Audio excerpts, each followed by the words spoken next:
David and Jennifer, twin siblings, live quite different lives in California. Being a popular girl, Jennifer dates any boy she desires. David, on the other hand, is quite reserved and merely imagines speaking to his crush while he glances at her from a distance. He enjoys spending his evenings at home watching Pleasantville, a 1950s black and white sitcom, to the extent that he can memorize every dialogue line. David occasionally hears his dad and divorced mother fighting about child custody, but instead of offering assistance, David just turns up the TV. After their mother passes away, David wants to watch the Pleasantville Marathon, but Jennifer wants to see a concert with her new date. The remote control breaks after falling to the ground and being fought over by the twins. Jennifer answers the doorbell when it suddenly rings to discover a repairman there who says he's there to fix the TV. Jennifer opens the door for him, noting his vintage van and questioning how he found out since no one had called. The repairman gives David a strange-looking remote control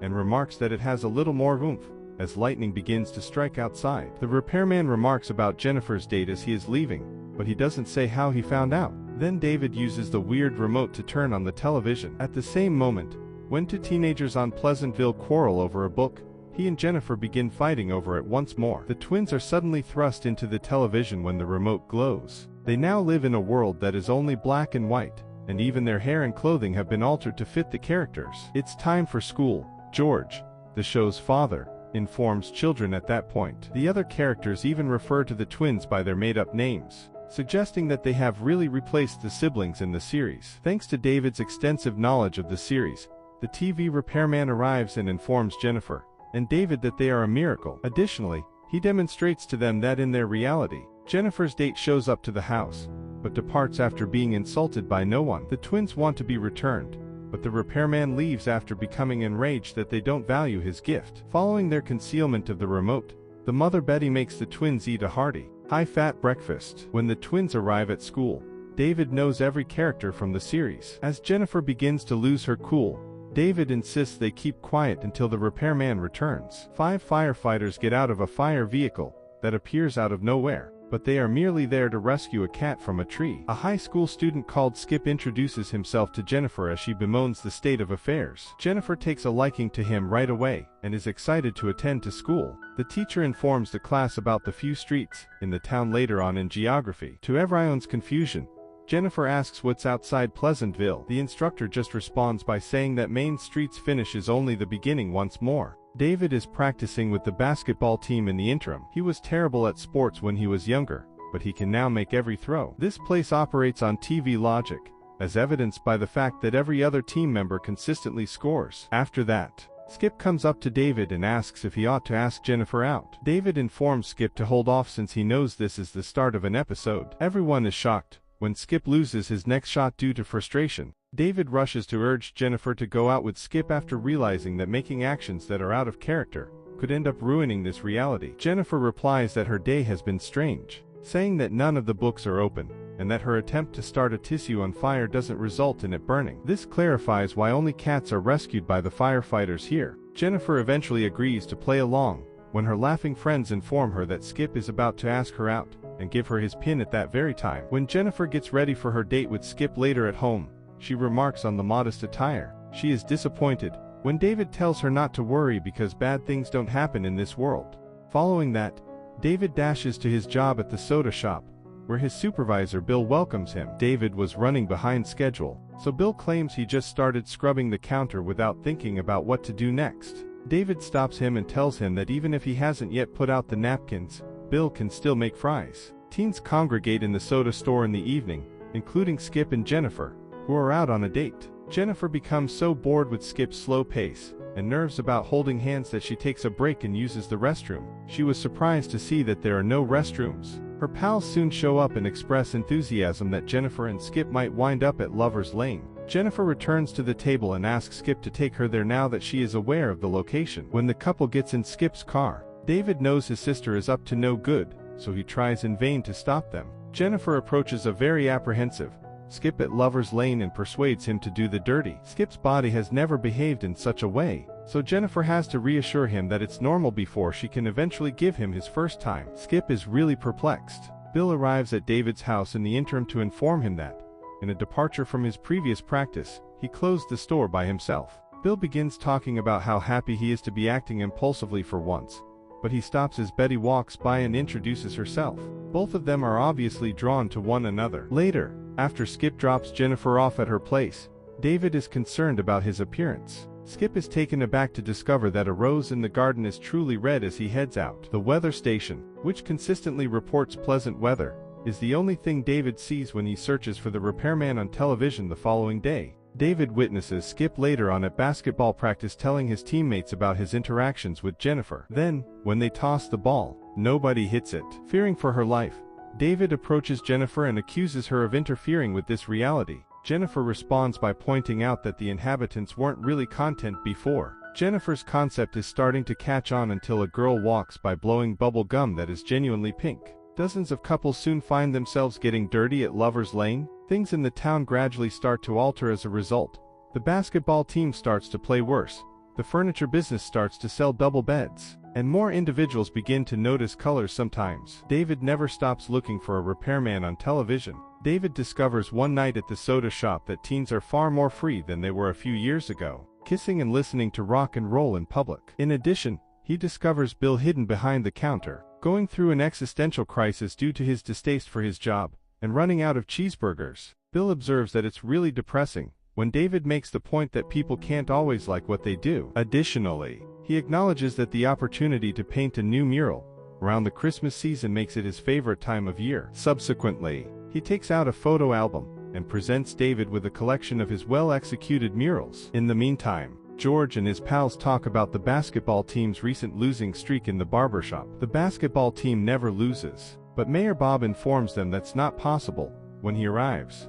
Betty plays cards with her buddies at home. One of the women describes how her daughter got pink tongue and how it got on her lips. A green automobile was spotted in front of the ice cream business, according to another woman. Betty pulls up her cards and is surprised to notice that they are colored as she is listening. Betty asks Jennifer what goes on at Lover's Lane later in the evening, so Jennifer had to tell her about birds and bees. Jennifer shows Betty how to accomplish it with just her hand when she states that George would never do anything similar. Betty is shocked by what she is hearing. Shortly after, Betty takes a bath and obeys Jennifer's directions while George is in bed. She adores the feeling, and as she reaches her peak, the outside tree lights up and the bathroom becomes fully colored. When David notices this, he hurries to the fire station and yells, "Fire!"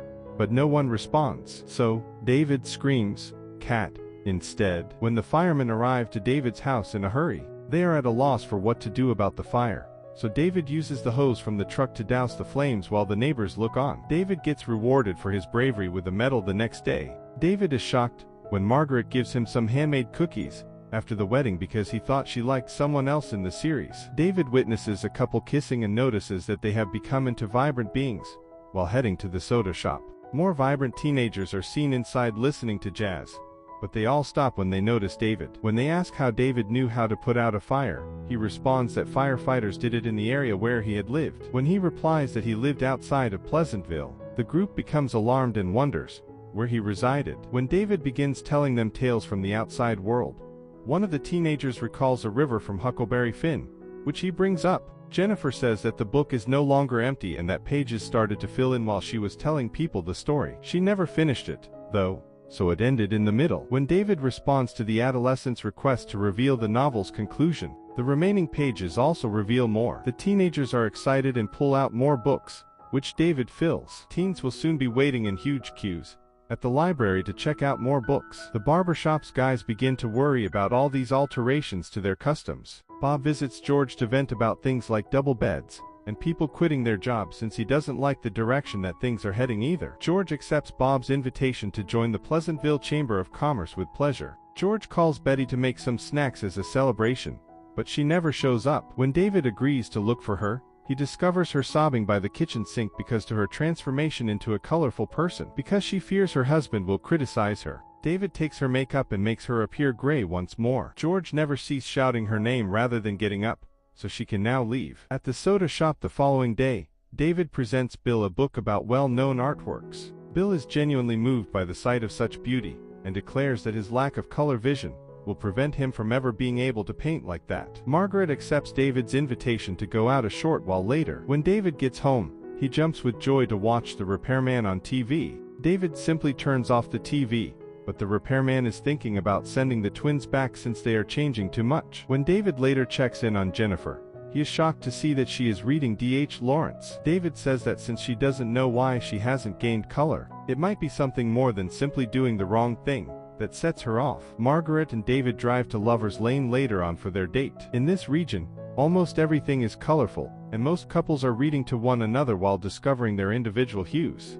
Margaret feeds David fruits she has chosen, even going so far as to climb a tree and select a fresh apple, as David tells him some stories from the area around Pleasantville. In the meantime, Betty sees a sizable picture on the soda shop's window while strolling through the town. When she enters, she discovers Bill painting in novel ways. He shows her the well-known artwork in the book, and extends an invitation for her to view his paintings. As Betty sees the woman in the painting sobbing, she starts to tear too and unintentionally removes some of her makeup. She attempts to run away, scared, but Bill stops her, wanting to see her gorgeous color, and removes more makeup. Jennifer notices she's cold at home and pulls on a sweater while she's still reading. She puts on her glasses after realizing she's having problems pronouncing the words. She seemed to be gradually becoming a native. Skip starts tossing stones at Jennifer's window, reminding her of their wild date, but she brushes him off, saying she's too busy studying. A few minutes afterward, this community experiences its first sighting of thunder. When George gets home, he calls for Betty, but she doesn't answer and hasn't prepared dinner for him. While Bill is painting Betty at the soda shop, she notices Bill's work when she gets up to watch the thunderstorm, and is taken aback by the outcome. Everyone at Lover's Lane flees to a gazebo for cover as it starts to pour heavily, frightening them. After reassuring them that rain is harmless, David leaves, grinning at his ordeal. George, who is irritated that his routine has been disrupted, likewise steps outside in the rain at the same moment. He goes to the bowling alley since he has nowhere else to go and is scared to tell his story to Bob and the other guys. When one of the males explains that his wife has also been distracted, he displays an iron burn on the back of his shirt. The men decide to band together to oppose the changes in town because they all detest losing authority over their spouses. Bill and Betty share a kiss at the soda shop. The first ever rainbow emerges above Pleasantville early the following morning. Bill and Betty awaken to find that not only is the soda shop fully colorful, but they are as well. Jennifer has also gained color at home. Margaret awakens at Lover's Lane, and is vibrant as well, but David, regrettably, is still black and white. A town hall meeting to address the modifications is soon to be announced. Betty declines George's invitation to attend the conference. A fight breaks out, when George remarks that a wife should always prepare dinner for her spouse, and that color is ephemeral, but Betty is finished. She tells him she's made him some meals ahead of time and shows him how to reheat them before leaving. David gives Margaret her first umbrella, which was formerly a theatrical prop. In the meantime, just then, a thug drives by and makes fun of Margaret for being colorful while reminding them of the meeting. Mayor Bob responds to the worries of the attendees over colors by suggesting that they should maintain a distinction between what is and isn't attractive. Bill is at the soda shop scraping his mural off the window when he sees Betty approaching him carrying a suitcase. Many stores start posting "No Collareds" signs the following day. A throng forms around the soda shop to gawk at the shocking mural of Betty in her undies that is displayed in the window. George, who is crying, looks at Betty and acknowledges that she is the most beautiful person he has ever seen, turning red in the process. As David rambles on about the value of communicating emotions, other courtroom attendees start to get animated as well. David continues to tease Bob until he loses his cool, and starts to show color as well. As everyone gasps, Betty hands David a mirror so Bob may confront reality. Someone calls for everyone in the courtroom to leave as a shocked Bob flees. As the throng rushes to the street, they are pleasantly pleased to discover that vibrant colors now fill the entire town. David visits the television store after Margaret gives him a kiss and notices that they are now, at last, displaying color pictures of the outside world. Subsequently, Jennifer informs David that she intends to remain in this planet for a while in the hopes of attending college here. They hug after David tells her he will check on her soon. When David returns home after Jennifer boards a bus, Margaret gives him a lunch and begs him to never forget about her. Betty tells him she's proud of him and gives him a cardigan.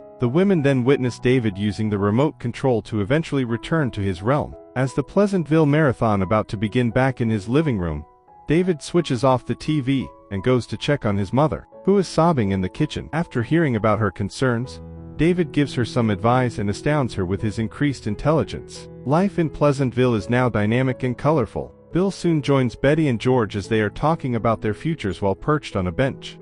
David sees the repairman on a screen as he passes the television store after seeing the mural as well. He tries to return David to his world, but David simply walks away. David is startled to witness some high school lads bullying Betty, so he rushes to strike one of the males to protect her. The youngsters flee in terror, having never seen violence before, and David realizes he has finally grown color. Betty gives him a congrats hug. When the group returns to the mural, they are yelling with rage, and a man throws a rock through the window, shattering it. As the throng applauds, the urge for violence grows, and more people begin attacking the store. Initially, they only target the front, but they quickly enter the house and begin demolishing all of the equipment, furnishings, and other paintings. The Greys begin burning books that night as a form of protest. Skip tries to set Jennifer's book on fire, but she grabs it and flees. She runs into David and the girls, and the three of them head to the soda shop, where they see Bill getting things together. The group offers to assist him right away. Bob calls another gathering at town hall shortly afterward, and informs the populace that a town code of behavior is required. David reads new regulations to the colorful patrons of the soda shop later on. Rules prohibit vandalism and demand polite behavior, but they also declare the public library and Lover's Lane closed. Itemized restrictions include rock and jazz music, large mattresses, umbrellas, and vibrant paint. David switches up the jukebox against everyone's protests and fears, reminding them to stand up for their rights. All the colorful individuals sleep at the soda shop that night. David tells Bill that he will paint once more, and they both get an idea. The newspaper guy is shocked to discover David and Bill sleeping beneath a colorful mural the following day, which shows many town prohibitions like couples kissing and literature burning. Soon after, a mob gathers to express their dissatisfaction, leading to David and Bill's detention. A little later, George stops by David's cell at the jail and eats cocktail olives straight out of the jar. He reveals that his schedule was disrupted and that Betty left 3 days ago, making it impossible for him to identify what day it is. David remains silent when George questions him about what went wrong. It's only that people change. David and Bill are accused of the intentional use of prohibited paint colors at their trial. Bob responds that they aren't utilizing a lawyer in order to keep things pleasant when David requests for one. Enraged, David launches into a tirade on the essentials of life, emphasizing that there is no distinction between the colorful and the black and white folks. George looks at his wife as David asks him if he misses anything else besides cooking and cleaning.